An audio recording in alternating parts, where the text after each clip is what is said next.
We have been, we believe, by the Lord, directed in this time back to the book of Nehemiah.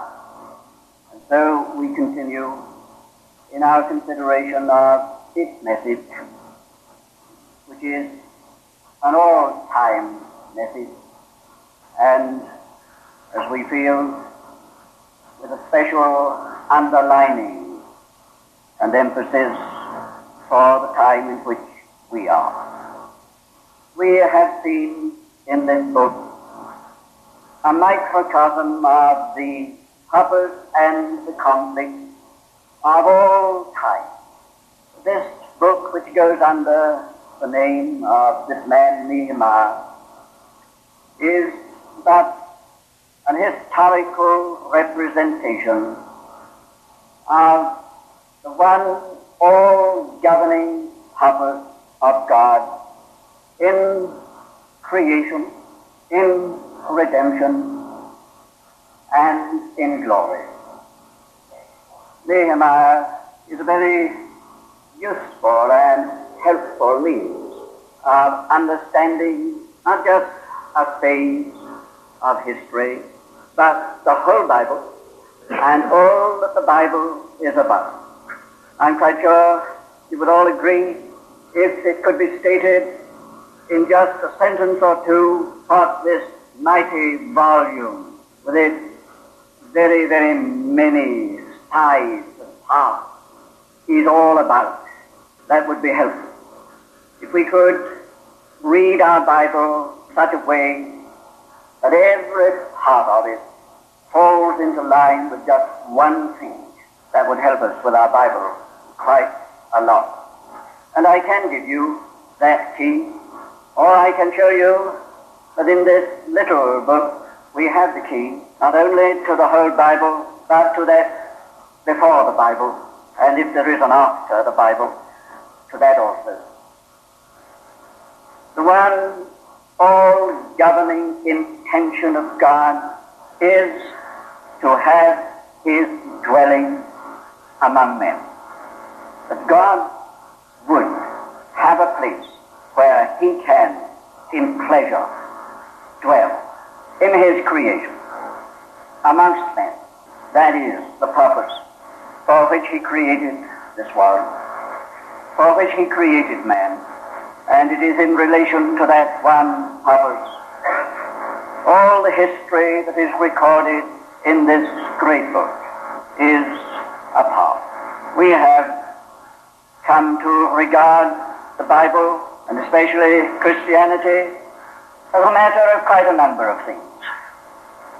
And because this one supreme thing has either not been seen or has been lost to view, we have all the confusion, all the complications, all the difficulties that there are in Christianity and in the Christian life, to really see and to be able to grasp this one thing alone, for it to get possession of our hearts, is in itself a redeeming thing, a saving thing, a delivering thing.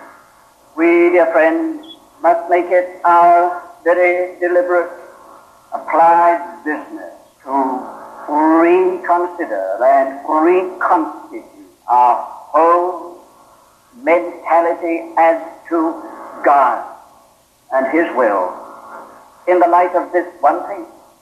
It will come right back upon us individually, with us right, to save and adjust us, come right back upon all our Christian relationships, such as the whole matter of Christian fellowship, and all the other aspects of the Christian life.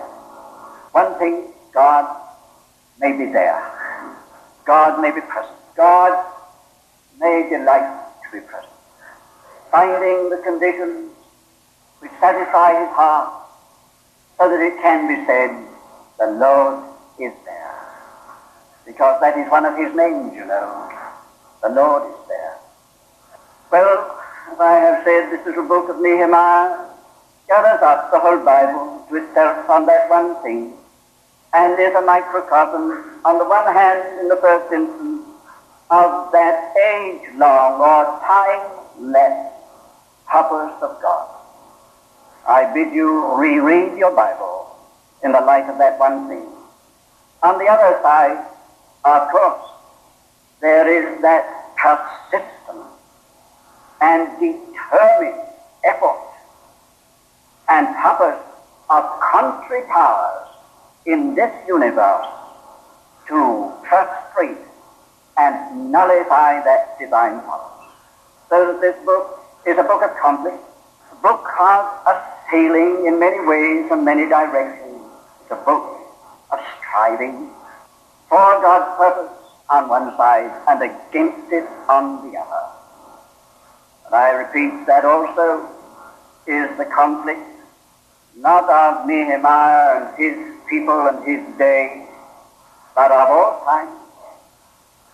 If you want to understand the meaning of all spiritual conflict, all spiritual antagonism, all spiritual opposing forces in this universe, the meaning of evil and evil personified, an explanation just to see to it that God does not get the place for himself that he has set his heart on having in conditions suitable to himself. The frustration of God's purpose in your life and in mine, God shall not be seen as. That's the battle. That's the battle every day to counter and nullify the presence and manifestation of the presence of the Lord. That's the history of the church's conflict. Because of this divine calling, that is the history of the ages.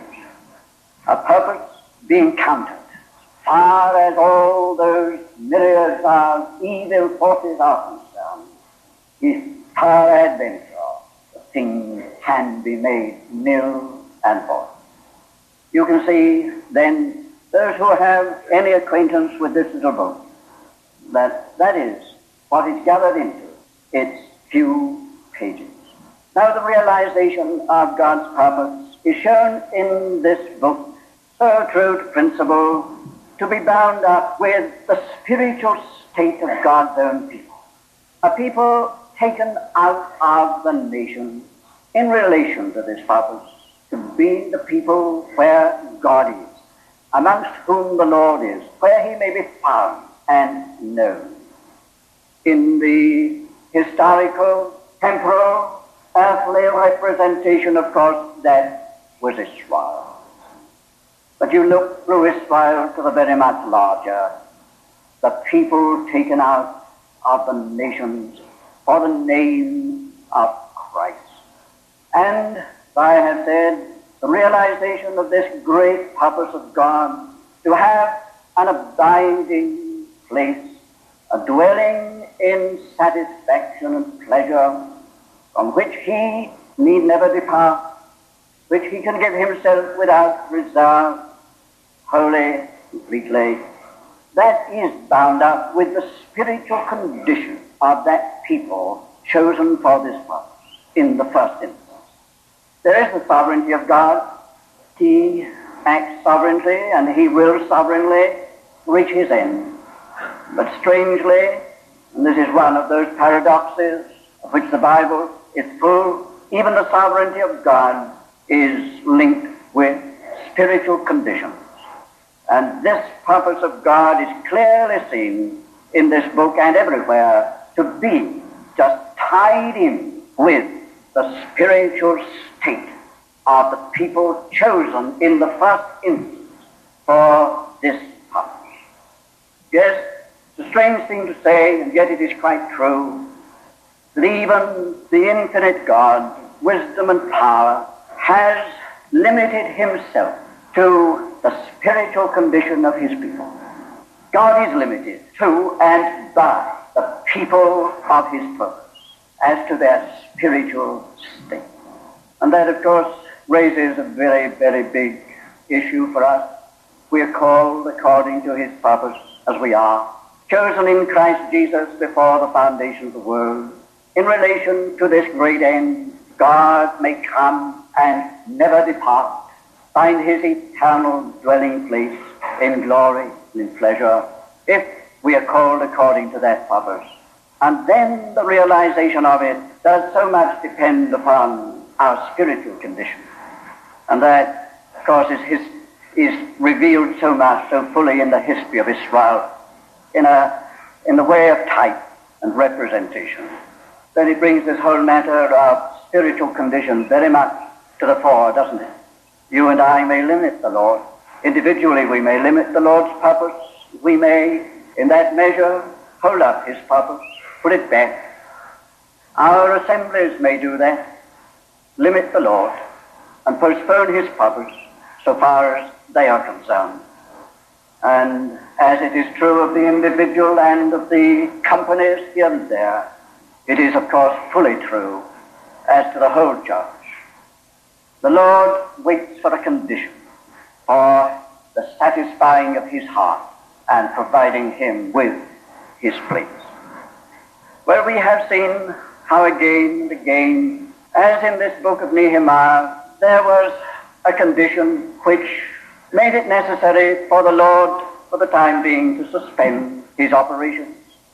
But then, again and again, how he returned for the recovery of that which would provide him with his means.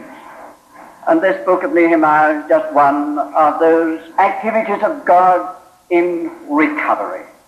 I'm very glad of that word. I'm glad of that word because it does embody all the grace of God, all the mercy of God, all the patience of God, the long-suffering forbearance of God, all the determination of God not to lose anything if by any means he can conserve it, salvage it, hold it. The story of God's movements again and again for recovery. It's the long, long story of the grace of God. What I have said just now about individual and local companies and the church, true in this connection. God is not going to lose anything he can possibly, by any means of grace, save it. You or me. We lapse, dear friends. We lapse. We put back the purpose of God in our lives. We lose a lot of time, a lot of our lives, because of those lapses, those departures, because of the conditions we allow come into our lives, and the interest and the dividedness of heart and whatnot. We lose a lot of our life keeping God waiting, and yet he's not waiting. Even in those times he's doing something, as with this people, deep work of discipline, of instruction, teaching how unprofitable it is to be out of the will of God, how little we really gain in the end when, having been called, we do not follow on to know the Lord. Working, yes, in the dark days, deeply, painfully, but working, and at length moving again to bring us back, to recover. That's true of many a life once given to the Lord. That's true of many a company. The Lord does not just lightly, because of some faults or weaknesses or failures, wash his hands of the whole thing and say, I've done with it. He will return to his purpose. If there is any prospect at all through grace and mercy of furthering it.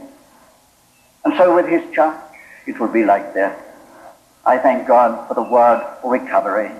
Where would any of us be today if the Lord had let us go? Let us go. If he had not recovered us. Maybe some here this morning who have gone, who have let go. May I say to you, the Lord is not giving up. You go through a dark and difficult time under his hand, in which you will learn that there's no gain in that way.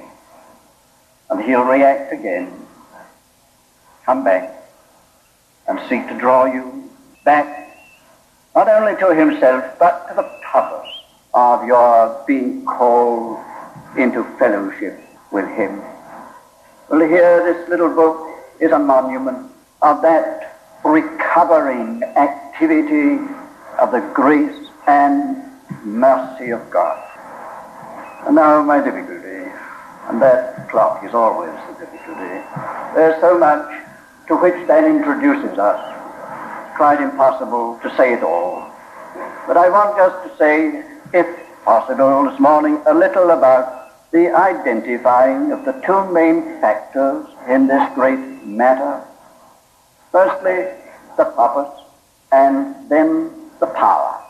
I think probably we'll have to leave the second until the afternoon, which I feel to be very vital, if I may say so here, the power by which God recovers his purpose.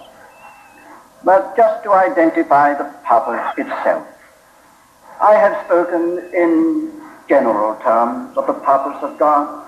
I've just brought into view the fact of a purpose, and I have said something as to what it is, but we really haven't got to the heart of it.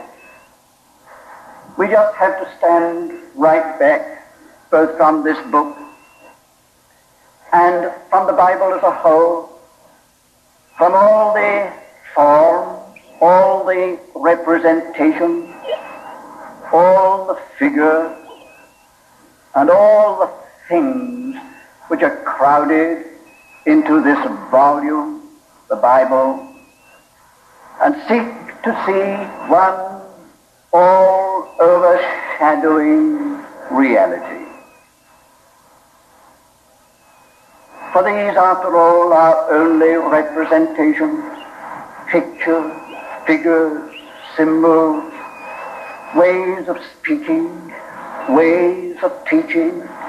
Behind them and over them all is one inclusive, all overshadowing figure, and that figure is God's Son. This is the end of Side 1. Please turn the tape over for Side 2.